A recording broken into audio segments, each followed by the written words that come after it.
বন্ধুগণ, বর্তমান যুগে লোভ লালসা সবার ঊর্ধ্বে। লোভের ঊর্ধ্বে কেউ নেই। অনেক সময় অনেক মর্যাদা সম্পন্ন ব্যক্তিকেও লোভের মুখে পড়ে অন্যায় ও প্রতারণামূলক আচরণে অভ্যস্ত হতে দেখা যায়। অনেকে আবার বন্ধু সেজে বন্ধুর বিশ্বাস পরায়ণতার সুযোগ নিয়ে তার সঙ্গে বিশ্বাসঘাতকতা করে তাকে ধোঁকা দিয়ে তার সর্বনাশ করে ফেলে। এমনই এক বিশ্বাসঘাতক ও নিষ্ঠুর চরিত্রের গল্প আমি আজকে আপনাদের পড়ে শোনাবো। তো এবার আর দেরি না করে গল্পে যাওয়া যাক। গল্পের নাম হচ্ছে প্রতারণা। কবিরের বন্ধু ছিল লাবির। একই পাড়ায় পাশাপাশি ছিল দুজনের বাড়ি। নামের বেলায় দুজনের যেমন মিল, তেমনি তাদের বন্ধুত্ব ছিল একদম খাঁটি, মানে বন্ধুত্ব যাকে বলে আর কি। ছোটোবেলা থেকে একসঙ্গে চলাফেরা, খাওয়া দাওয়া, খেলাধুলা ইত্যাদির মাধ্যমে যখন উভয়ে বড় হয়ে উঠল, তখন উপার্জনের তাগিদে পড়াশোনা অসম্পূর্ণ রেখেই লাবিরকে বেঙ্গালুরু গিয়ে একটা ফ্যাক্টরিতে কাজে ঢুকতে হয়। কিন্তু কবিরের পরিবারের আর্থিক অবস্থা মোটামুটি সচ্ছল থাকাতে তার বাবা তাকে যেতে দেননি। তাই দুই বন্ধু একে অন্যকে ছেড়ে থাকতে ভীষণ কষ্ট পেয়েছিল। 2 বছর পরে বেঙ্গালুরু থেকে কিছুদিনের জন্য ছুটি নিয়ে বাড়ি আসে লাবির। তবে লাবির এখন আর আগের লাবির নয়। এখন সে বদলে গেছে অনেকটা। তার চিন্তা ভাবনা, দৃষ্টিভঙ্গি, অভিরুচি অনেক উপরে।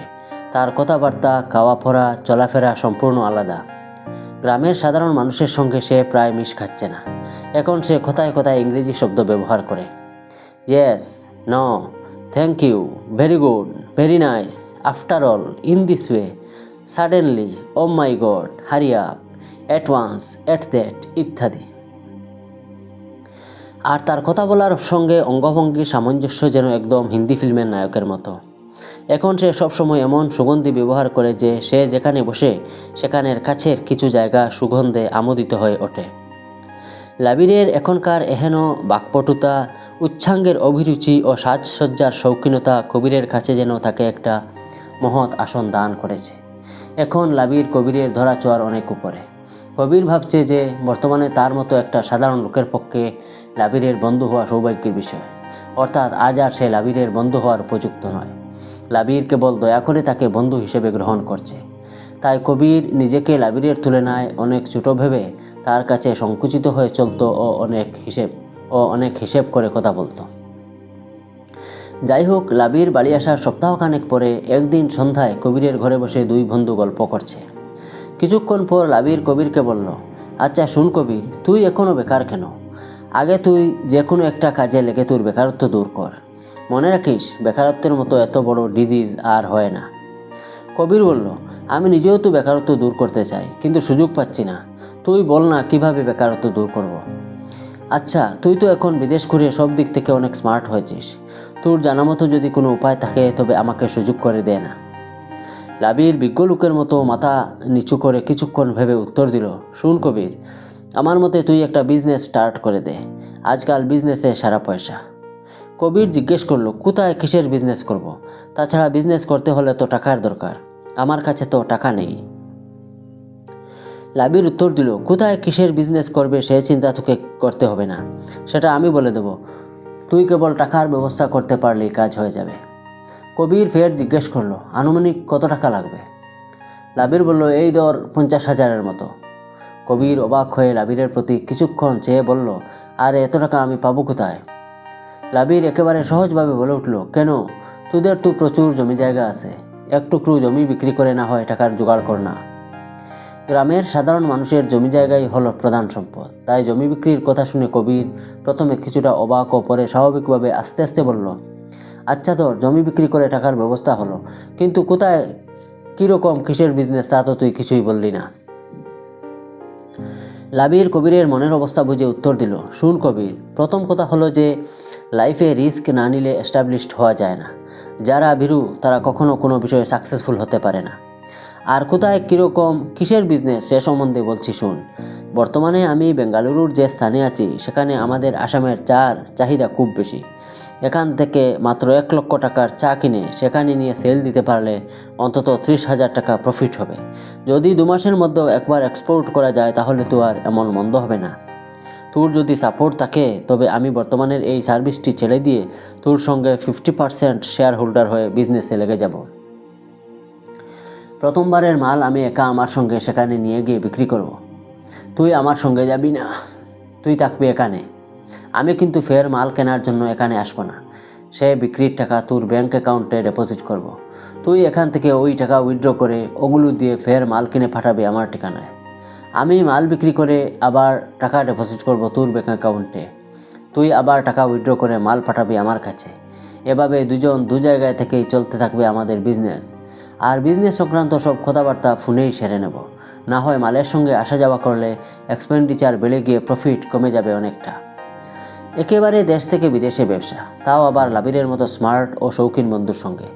এরপরেও এই ব্যবসা একদিন বড় হবে, অনেক উন্নতি লাভ করবে, হাতে টাকা হবে প্রচুর, ক্রমে গাড়ি হবে, শহরে বাড়ি হবে। এহেন অনেক রঙিন দৃশ্য আশার আলোয় তখন কবিরের দু চোখে ভেসে উঠল। আর সেই আশার উত্তেজনা যেন তার বুকের ভেতর হঠাৎ একটু জুড়ে নাড়া দিয়ে তাকে চঞ্চল করে তুলল। তাই সে মুহূর্তের মধ্যে অনেকটা বিচলিত হয়ে চেয়ার থেকে উঠে দাঁড়িয়ে বলল, ঠিক আছে লাবির, তুই কিচ্ছু চিন্তা করিস না। আমি 2-1 দিনের মধ্যেই টাকার বন্দোবস্ত করব। তুই কেবল তোর টাকার ব্যবস্থা কর। লাবির অতি সহজেই বলল, আরে আমার টাকা তো হাতেই আছে। তুই তো জানিস যে আমি প্রতি মাসের স্যালারি থেকে প্রায় 3,000 টাকার মতো বাঁচিয়ে রাখতাম। এইভাবে কথা পাকাপাকি করে লাবির সেদিন সেখান থেকে উঠে চলে গেল। কবির কিন্তু সেদিন রাতে ভালোভাবে ঘুমোতে পারেনি। তার মনের মধ্যে সারা রাত ভাগ্য পরিবর্তনের উত্তেজনাজনিত অস্থিরতার আন্দোলন চলছিল। যাই হোক, কয়েকদিনের মধ্যেই লাবির চা নিয়ে বেঙ্গালুরু চলে যায়। লাবির চলে যাওয়ার সময় থেকে বেঙ্গালুরু পৌঁছার দুদিন পর পর্যন্ত দুই বন্ধু ফোনে কথাবার্তা চালিয়ে যাচ্ছিল। কিন্তু এরপর প্রায় 12 দিন কেটে গেল। লাবির কবিরের কাছে ফোন করেনি।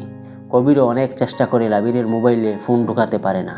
তখন কবির ভাবল যে যথাসম্ভব লাবিরের মোবাইল পড়ে গেছে, না হয় চুরি হয়ে গেছে। তাই সে পত্র লিখল লাবিরের ঠিকানায়। কিন্তু পত্রের প্রত্যুত্তর পাওয়ার সম্ভাব্য সময় অতিক্রান্ত হওয়ার পরেও যখন কবির কোনো উত্তর পায়নি, তখন একটা অজানা আশঙ্কা তার মনের মধ্যে উকি মারতে লাগলো। তারপর সে আরেকটি পত্র পাঠালো লাবিরের কাছে। সেটারও কোনো উত্তর পেল না কবির।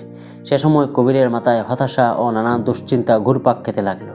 সে নিশ্চিত হয়ে গেল যে লাবির তার পাঠানো পত্রগুলি পেয়েছে এবং সে ইচ্ছে করে ওগুলোর উত্তর দিচ্ছে না, কারণ কবির পত্রগুলো রেজিস্ট্রি করে পাঠিয়েছিল।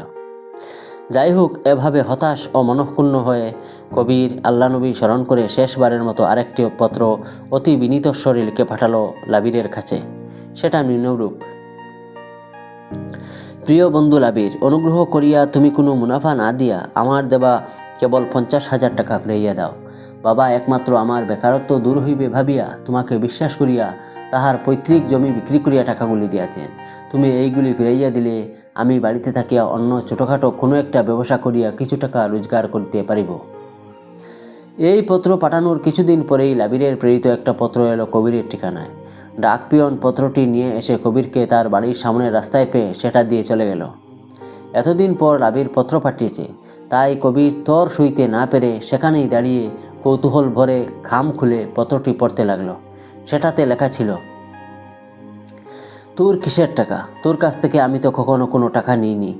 তুই আমায় টাকা দিয়েছিলি বলে কোনো প্রমাণ আছে? নিশ্চয় তোর মাথায় দোষ ধরেছে। তুই সময় থাকতে শিলচরের কমলনাথের কাছে গিয়ে মাথা পরীক্ষা করা গে যা। তিনি ব্রেনের খুব ভালো একজন ডাক্তার। পত্রটি পড়ে কবির আড়ষ্ট হয়ে গেল। তার দেহের প্রতিটা ইন্দ্রিয় যেন নিজস্ব সক্রিয়তা হারিয়ে ফেলে একেবারে নিষ্ক্রিয় হয়ে পড়েছে। অথবা লাবিরের পত্রের প্রত্যেকটি কথা যেন এক একটি ভয়ানক হাতিয়ার হয়ে আঘাত করতে করতে তার সারা শরীরটা অবশ করে ফেলেছে। যাই হোক, এভাবে কিছুক্ষণ অতিক্রম করার পর কবির টলতে টলতে কোনো মতে বাড়ি এসে শোবার ঘরের দরজা বন্ধ করে বিছানায় শুয়ে পড়ল। তার বুকের মধ্যে তখন রাগ, দুঃখ, আবেগ ও আক্ষেপের তীব্র আন্দোলন চলছে ও সে সঙ্গে এসবের আতিশয্যে দু চোখ দিয়ে দর দর জল পড়ছে। তার জমি গেল, টাকা গেল, পুঁজি গেল, আশা গেল, তাও আবার লাবিরের মতো অন্তরঙ্গ বন্ধুর হাতে। এই পৃথিবীটা কি এতই নিষ্ঠুর? এখানে কি বন্ধুর প্রতি বন্ধুর বিশ্বাস করার এতটুকু ভরসা পর্যন্ত নেই? এখানে কি সবাই স্বার্থের জন্য ভদ্রতার ছদ্মবেশ পরে সুযোগের সন্ধানে অত পেতে বসে আছে? এখানে কি দয়ামায়া, স্নেহমমতা, কৃতজ্ঞতা, আন্তরিকতা, সহানুভূতিশীলতা বলতে কিচ্ছু নেই? না স্বার্থলোলুপতা তার স্বরচিত হিংস্র ঝড়ঝাপটা দিয়ে এগুলোকে উচ্ছেদ করে একেবারে পৃথিবীর বাইরে কোথাও নিয়ে গিয়ে ফেলে দিয়েছে। লাবিরের পত্র পাওয়া অবধি কবিরের কাছে পৃথিবীর রূপ বদলে গেছে। আসলে মানুষ পৃথিবীকে যা ভাবে, প্রকৃতপক্ষে পৃথিবীটা সেরকম নয়, বরং সমস্ত পৃথিবীটা যেন প্রতারণা ও নিষ্ঠুরতার বাসভবন। আর পৃথিবীর সব বিশ্বস্ত, নির্ভরযোগ্য ও মধুর সম্বন্ধই যেন নিষ্ঠুর স্বার্থের এক একটা ফাঁদ। এহেন বিবিধ কথা ভাবতে ভাবতে তার মন চঞ্চল হয়ে উঠল। রাগের উত্তেজনায় সে আর শুয়ে থাকতে পারল না। বিছানা থেকে উঠে ঘরের মধ্যে পায়চারি করতে শুরু করলো। এমনিতেই রাগের সময় হাত পা ও অন্যান্য অঙ্গগুলো দ্রুতগতিতে চলে। এখানে আবার রাগের সঙ্গে মানসিক চাপ যোগ হয়ে সেই গতিটাকে আরও বাড়িয়ে দিল। তাই পূর্বাপেক্ষা দ্বিগুণ বেগে পায়চারি করতে শুরু করলো সে। কিন্তু কি করবে না করবে তা কিছুই ভেবে পাচ্ছে না, তবুও ভাবছে। শেষে ভাবতে ভাবতে এমন ভাবলো যে এক লাবিরের অপরের সব রাগ গিয়ে পড়ল সারা দুনিয়ার মানুষের উপর। তাই মনের চাঞ্চল্য দমন করতে না পেরে একদিন যে লাবিরকে নিজের হিতাকাঙ্ক্ষী ও সদুপদেষ্টা ভেবে তার প্রতি শ্রদ্ধা ও কৃতজ্ঞতায় পরিপূর্ণ হয়ে সে তাকে মনে মনে একটা মহান মর্যাদার আসন দান করেছিল, আজ সেই লাবিরের উলঙ্গ স্বার্থপরতা ও নিকৃষ্ট পশু প্রকৃতির প্রতি তীব্র ঘৃণা ও অবজ্ঞায় জর্জরিত হয়ে এক টুকরো কাগজে কিছু কথা লিখে পাঠিয়ে দিল লাবিরের ঠিকানায়। হায় রে মানবরূপী নিষ্ঠুর প্রাণী, তোমরা অত নিষ্ঠুরতা করো কিভাবে?